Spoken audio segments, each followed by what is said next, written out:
This channel does not promote any violent, harmful, or illegal activities. All content provided by this channel is meant for an educational purpose only.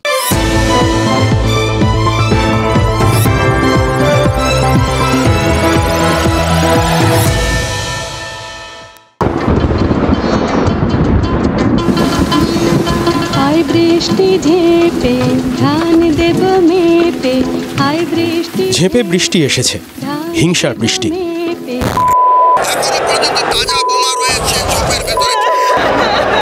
আমাদের একটা কর্মীকে মেরেছে, আমরা সেখানে দেখতে গেছি। ময়নায় তৃণমূল বিজেপি সংঘর্ষ, আহত এক বিজেপি কর্মী। উলুবেড়িয়ায় বিজেপি কর্মীকে বেধড়ক মার, আঘাত গুরুতর। ভাতারে কংগ্রেস কর্মীর গাড়িতে আগুন, প্রতিহিংসার অভিযোগ। দারুণ গরমে নাজেহাল দক্ষিণবঙ্গে, উত্তাপ আরও বাড়াচ্ছে ভোট পরবর্তী হিংসা। একের পর এক হেডলাইন। ময়না, উলুবেড়িয়া, ভাতার উদাহরণ মাত্র। জায়গাগুলোর নাম বদলে বদলে যাচ্ছে রোজ, কিন্তু ভোট হিংসা চলছে তো চলছেই। বৃষ্টির অপেক্ষায় চাতক দক্ষিণবঙ্গের মানুষ দেখছে হিংসার অবিরাম বর্ষণ। আজকে আপনাদের আবার একটা মহাভারতের গল্প দিয়ে শুরু করি। গল্প মানে মহাভারতে রয়েছে, আর আজকে আমাদের মনে পড়ে যাচ্ছে। মনে আছে যখন কুরুক্ষেত্রের যুদ্ধটা একদম অবশ্যম্ভাবী যুদ্ধ চলছে, শেষ পর্যন্ত একটা মারাত্মক জায়গায় পৌঁছবে, এরকম একটা সময় দুর্যোধন তিনি এসে পৌঁছলেন গান্ধারীর কাছে। গান্ধারী, যিনি ধৃতরাষ্ট্র অন্ধ ছিলেন বলে নিজের চোখে পট্টি বেঁধে রেখেছিলেন সারা জীবন। গান্ধারী ভাবলেন যে এই শেষবারের জন্য তার সন্তানকে তার কিছু দেওয়ার আছে। একদম জন্মদিনের পোশাকে, অর্থাৎ একদম গায়ে সুতোটাও থাকবে না, এই অবস্থায় তিনি দুর্যোধনকে তার সামনে আসতে বলেছিলেন। দুর্যোধন ভেবেছিলেন যে হাজার হোক, তিনি তো বড় হয়েছেন, এরকমভাবে যাওয়া যায় নাকি। তাই জন্য একটু লজ্জা নিবারণের জন্য পাতা দিয়ে নিজের নিম্নাঙ্গটা ঢেকে এসেছিলেন। গান্ধারী যখন চোখের ওই পট্টিটা খোলেন না, সেখান থেকে জ্যোতি বেরোয়, এবং তিনি যখন দেখেন যে দুর্যোধন তার কথা অমান্য করেছেন, তিনি ভেঙে পড়েছিলেন। কেন? সেটা তো ওই ভীমের সাথে যখন গদযুদ্ধ হয়েছিল তখনই বুঝেছিলেন। একটাই মাত্র জায়গা ছিল তার শরীরের, যে জায়গাটায় আঘাত করলে তিনি শেষ হয়ে যেতে পারতেন, তার দুর্বলতম স্থান। বাকি সমস্ত অঙ্গটায় তার মায়ের আশীর্বাদ, ওই এতদিন ধরে বন্ধ করে রাখা চোখের দৃষ্টির আশীর্বাদ তাকে কোথাও গিয়ে অলমোস্ট অমরত্ব দিয়ে দিয়েছিল। কিচ্ছু করা যেত না সেই জায়গাগুলোতে। শ্রীকৃষ্ণ ইঙ্গিত করেছিলেন কিন্তু সেই গদাযুদ্ধের সময় তার থাইতে চাপড় মেরে, এবং সেখানেই আঘাত করেছিলেন ভীম, সেখানেই দুর্যোধনের পতন। দেখুন, এই কথাগুলো বলার একটাই উদ্দেশ্য, এই যে মায়ের দেওয়া একটা সুরক্ষা কবচ, এই সুরক্ষা কবচটাই আজকের দিনে বারবার আমাদের সামনে ঘুরে ফিরে আসছে, এই সুরক্ষা কবচের কথা। এবং ওই একটা ছোট্ট বজ্রাটুরি ফসকা গেল যেরকম সারা শরীরে কবচ, অথচ একটা জায়গায় সেটা কাজ করছে না, দুর্বলতা। ঠিক ওই বেহুলার বাসর ঘরে ছোট্ট ফুটোটার মতো, লোহার বাসর ঘর, ছোট্ট ফুটো যেখান দিয়ে কালনাগিরি ঢুকে কোথাও গিয়ে লক্ষিন্দারকে কামড়ে দিতে পারে। আমাদের চারপাশে অনেকগুলো কবচ দেখছি আমরা, কিন্তু প্রত্যেকটা জায়গাতেই মনে হচ্ছে কোথাও না কোথাও একটা এরকম ছোট্ট ফুটো রয়ে গেছে, অথবা এই দুর্যোধনের মতো একটা দুর্বল স্থান রয়ে গেছে, উরু, যে জায়গাটায় আঘাত করলে সে শেষ হয়ে যাবে।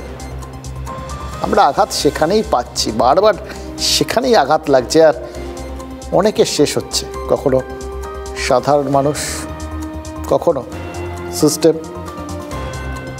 পরশুদিন 48 ঘন্টা আগে যেখানে শেষ করেছিলাম, এতগুলো কথা বলার পর আবার সেইখানেই ফিরে যেতে হচ্ছে। সেখান থেকে আজকে শুরু করি বরঞ্চ। মাথায় রাখবেন কবচের কথাটা। দেখুন, ওই মাঝখানে যে সময়টা কেটে গেল না, ভেবেছিলাম যে অবস্থাটা একটু বদলাবে, কিন্তু বলবার নয়, যা বুঝতে পেরেছি এরকমই চলবে। যেরকম ওই উত্তরবঙ্গে প্রাকৃতিক বিপর্যয় অব্যাহত, দক্ষিণবঙ্গ যেরকম গরমে জ্বলছে সেরকমই জ্বলবে।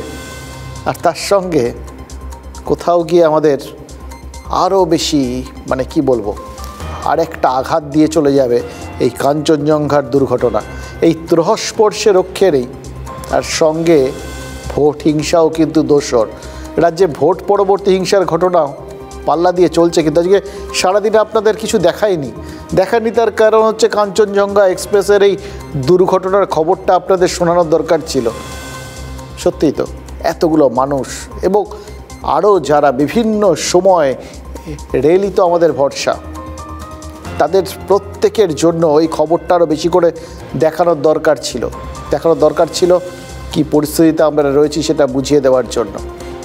এবার তাই জন্য আমরা সারাদিনে না একটুও সময় পাইনি ওই ভোট পরবর্তী বা ভোট পূর্ববর্তী হিংসার যে লেগাসি, যেটা পরবর্তীতে গিয়ে চলেই যাচ্ছে সেটার কোনো খবর আপনাদের দেওয়ার জন্য।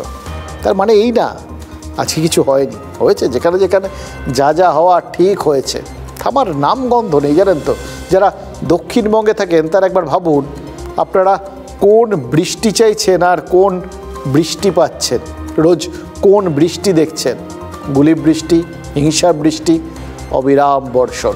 প্রকৃতির গরমে জেরবার মানুষকে এই রাজনৈতিক দলগুলো যেন সুযোগ পেয়ে ভালোভাবে তপ্ত তাওয়ায় সেঁকে দিচ্ছে, একদম হিংসার আগুনে ঝলসে একেবারে ভাজা করে দিচ্ছে আমাদের এই রাজনৈতিক দলগুলো। মানে আমাদের প্রকৃতিও মারছে, আবার নেতারাও মারছেন। অনেকে বলেন জানেন তো যে বাচ্চাদের বড় করার প্রাথমিক শর্ত হচ্ছে সব আবদার পূরণ করতে নেই, এটা মাথায় রাখতে বলেন সবাই। আর বিশেষ করে যারা এখন তো অনেক রকম প্যারেন্টাল গাইড ফাইড এরকম বিষয় বেরিয়েছে, আমাদের ছোটোবেলায় ছিল না। মা বাবার হাতের লাঠি আর মাস্টারমশাইদের চর থাপ্পড়, এগুলোই একমাত্র গাইডেন্স আর কি। সেই যাই হোক, এখন সময় বদলেছে, এই সমস্ত আছে, তারা এগুলো বলেন বাচ্চাদের বড় করার প্রাথমিক শর্ত এটাই, সব আবদার যেন তৎক্ষণাৎ পূরণ না করে দেওয়া হয়। চাইলেই যে সব পাওয়া যায় না, এটা ছোটোবেলা থেকে শেখাতে হয়। আমাদের ছোটোবেলাতেও কিন্তু এই থিওরিটা, প্যারেন্টাল গাইড ছিল না, কিন্তু আমাদের বাবা মারা জানতেন, সেটাই আমাদের ক্ষেত্রেও প্রয়োগ করেছেন। কিন্তু সবার ক্ষেত্রে কি করেছেন? এই যে ধরুন তৃণমূল কংগ্রেস, তাকে যত দেখছি তত মনে হচ্ছে এই ছোটদের শিক্ষাটা আমাদের এই রাজনৈতিক দলগুলোরও খুব প্রয়োজন।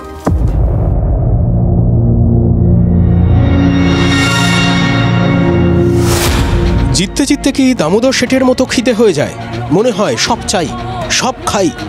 তৃণমূলের অজেয় কিছু নেই, তবুও তৃণমূল সূচের কণা সমান মাটিও বিরোধীদের ছাড়তে চায় না। মমতা বন্দ্যোপাধ্যায় বলেছিলেন 24-এ বিজেপিকে যেন মানুষ প্রত্যাখ্যান করেন, সেই ব্যবস্থা করতে হবে। ভাঙো বিজেপির কারাগার, ভাঙো 24-এ বিজেপির কারাগার ভাঙো। Vote for 24, it is not vote for election, it is a vote for rejection. দেশে বিজেপি সরকার করেছে, তবে রাজ্যে তৃণমূলেরই তো পাল্লা ভারী। মমতা বন্দ্যোপাধ্যায় চেয়েছিলেন একটা আসনও যেন তৃণমূলের হাতছাড়া না হয়। প্রত্যেকটা সিট জিততে হবে, শুধু এখানে নয়, ত্রিপুরায় জিততে হবে, আসামে জিততে হবে, মেঘালয়ে জিততে হবে, গোয়াতে জিততে হবে, ইউপিতে জিততে হবে। নেত্রীর টার্গেট পূরণ করতে পারেনি তৃণমূল। বাংলায় বিজেপি 12টা আর কংগ্রেস 1টা আসনে জিতেছে, 13টা আসন তৃণমূলের হাতছাড়া হয়েছে। তাই কি তৃণমূল আরও মরিয়া? বিরোধীদের বিন্দুমাত্র দম নিতে দিচ্ছে না শাসক।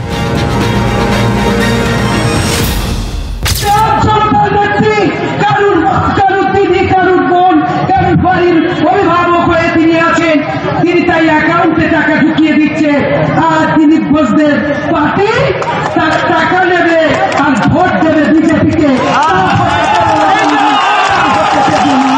মানুষের সেবা করি বলে আমার অধিকার আছে মানুষের কাছে প্রত্যাশা করার, মানুষের কাছে ভোট চাওয়ার, তাই আমি কথা বললাম।